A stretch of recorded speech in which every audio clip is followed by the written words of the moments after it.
샬롬, 세상이 줄 수 없는 우리 주님의 평안을 여러분에게 전합니다. 2025년 8월의 시간 속에서 우리가 살아가는 이 세상은 우리에게 편안함은 줄 수 있습니다. 그러나 평안은 오직 우리 주님께서만 주시는 줄로 믿습니다. 주님이 주시는 그 평안함으로 이번 한 주간의 시간 속에서 상황과 환경에 상관없이 진정한 샬롬을 누리시기를 진심으로 소망합니다. 오늘 주시는 하나님의 말씀 같이 나누도록 하겠습니다. 형제들아, 너희가 스스로 지혜 있다 하면서 이 신비를 너희가 모르기를 내가 원하지 아니하노니, 이 신비는 이방인의 충만한 수가 들어오기까지 이스라엘의 덜어는 우둔하게 된 것이라. 그리하여 온 이스라엘이 구원을 받으리라. 기록된 바 구원자가 시온에서 오사 야곱에게서 경건하지 않은 것을 돌이키시겠고, 내가 그들의 죄를 없이 할 때에 그들에게 이루어질 내 언약이 이것이라 함과 같으니라. 복음으로 하면 그들이 너희로 말미암아 원수된 자요, 택하심으로 하면 조상들로 말미암아 사랑을 입은 자라.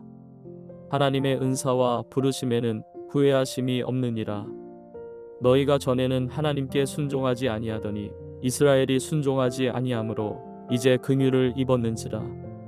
이와 같이 이 사람들이 순종하지 아니하니 이는 너희에게 베푸시는 긍휼로 이제 그들도 긍휼을 얻게 하려 하심이라. 하나님이 모든 사람을 순종하지 아니하는 가운데 가두어 두심은 모든 사람에게 긍휼을 베풀려 하심이로다. 바울은 오늘 본문을 시작하면서 25절을 보시면 아주 강력한 어조로 말합니다. 너희가 모르기를 내가 원하지 아니하노니. 왜 이렇게까지 강조할까요?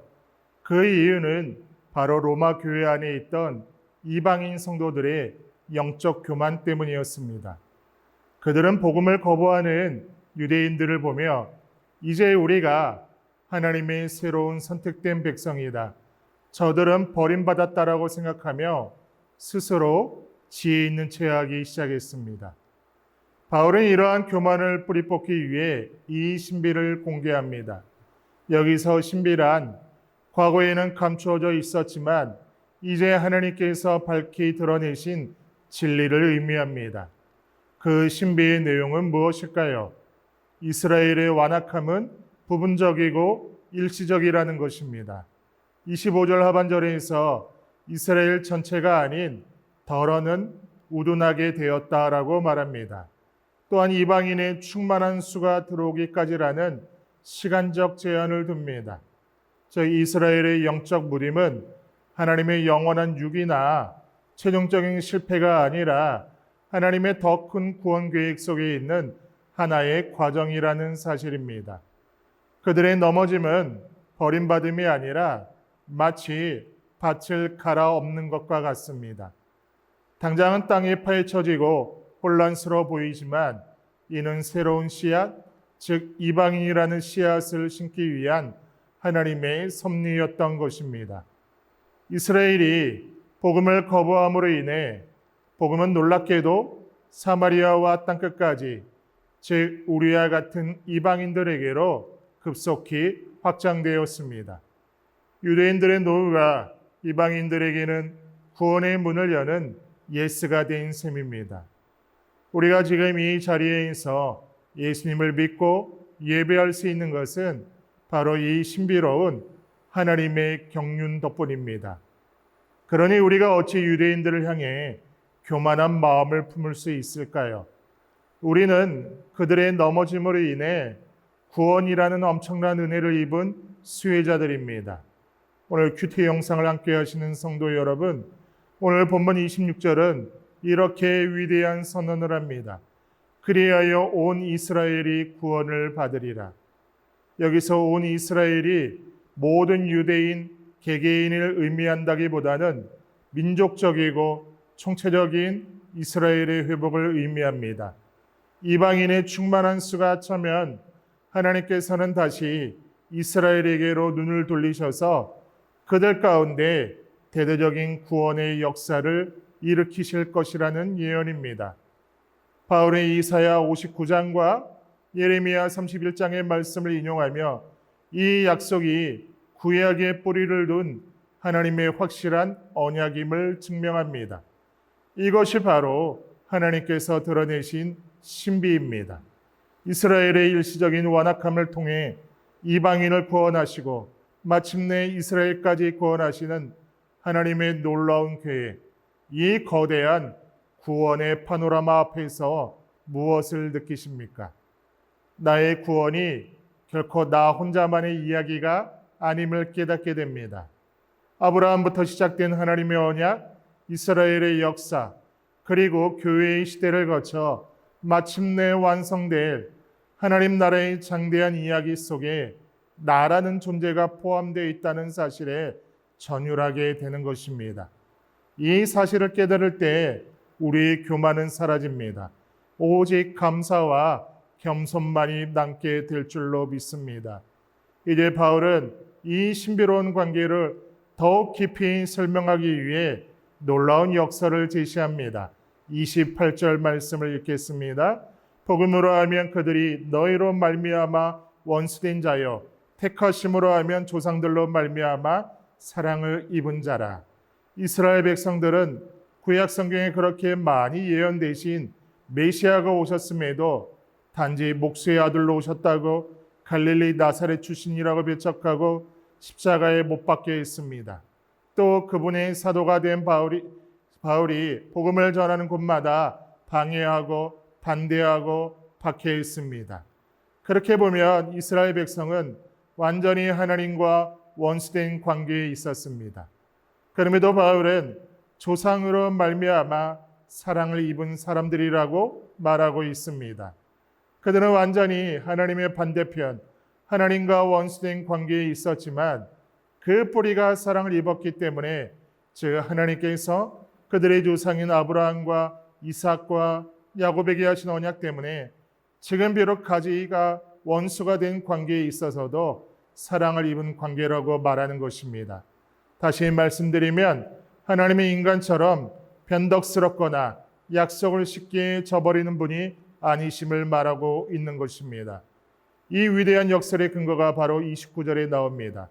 하나님의 은사와 부르심에는 후회하심이 없느니라. 후회하심이 없다는 것은 취소할 수 없다, 반복할 수 없다는 강력한 선언입니다.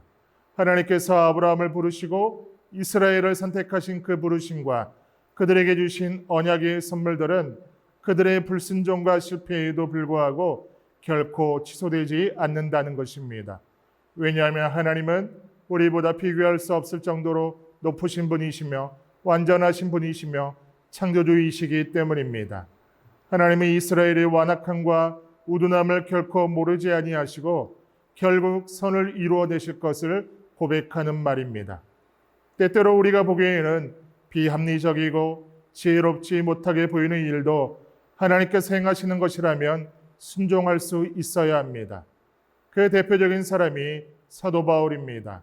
사울이었던 바울이 주님의 사도가 되어서 기독교를 출발하게 하고 세상을 새롭게 하는 통로가 되게 하실 줄을 그 누가 알았겠습니까? 당시 사람들의 눈에는 누가 봐도 후회할 만한 것처럼 보였을 것입니다. 그러나 하나님께서는 후회하심이 없게 하셨습니다. 하나님의 은사와 부르심에는 후회하심이 없는데 우리의 삶이 그렇게 되기 위해서는 언제나 하나님을 바라보는 눈과 세상을 바라보는 눈을 함께 가져야 합니다. 그래야 세상 속에 살면서도 영원의 잇된 삶을 살 수 있고 진리의 길을 걸을 수 있습니다. 그래서 우리가 어떤 존재가 되었는지 또한 우리가 어떤 존재로 살아야 하는지를 30절과 31절의 말씀에서 이렇게 말씀합니다. 너희가 전에는 하나님께 순종하지 아니하더니 이스라엘이 순종하지 아니하므로 이제 긍휼을 입었는지라. 이와 같이 이 사람들이 순종하지 아니하니 이는 너희에게 베푸시는 긍휼로 이제 그들도 긍휼을 얻게 하려 하심이라. 본래 우리는 하나님을 등진 삶, 하나님이 없는 삶을 살았는데 이스라엘이 순종하지 아니하므로 우리가 긍휼을 입은 존재가 되었습니다.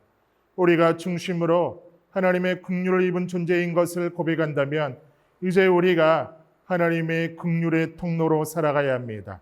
즉 우리는 하나님의 긍휼의 저장소가 아니라 파이프라인 통로입니다. 인생의 중간에 누군가를 통해서 주님을 믿고 그리스도인이 된 사람 가운데 그 통로의 역할을 해준 누군가는 지금 신앙생활을 하지 않는 사람도 적지 않습니다. 참 신비하지 않습니까? 그 사람의 불순종이 오늘의 나를 만들었습니다. 그리고 마침내 바울은 로마서 1장에서 11장 전체를 관통하는 위대한 결론을 32절에서 선포합니다. 하나님이 모든 사람을 순종하지 아니하는 가운데 가두어 두심은 모든 사람에게 긍휼을 베풀려 하심이로다. 하나님께서 유대인이나 이방인이나 모든 사람을 불순종이라는 감옥 안에 가두어 두셨다는 것입니다.